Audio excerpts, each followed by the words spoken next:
Ethics report on Representative George Santos won't make recommendations for House action. Washington. The House Ethics Committee will release its report on Representative George Santos before the end of the week, but it won't offer any recommendations on what members should do about the scandal-plagued Republican, the panel's chair said Wednesday.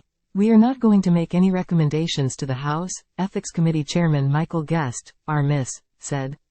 That will be up to each individual member as to whether they feel like the information that's obtained in the report, that is available in the public domain, rises to the level of expulsion.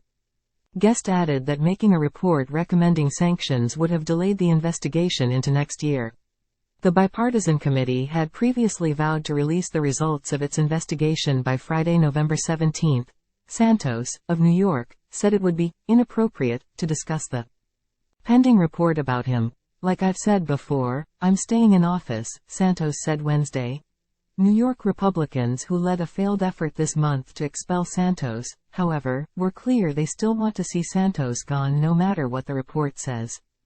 Time equals 400 Ms. greater than, I would certainly support expulsion again, Representative Nick LaLota, RNY, said. Rep.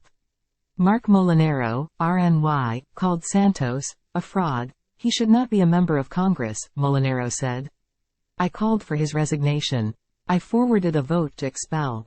I think this report, however, will give other members the opportunity to reflect, to affirm and confirm what we know.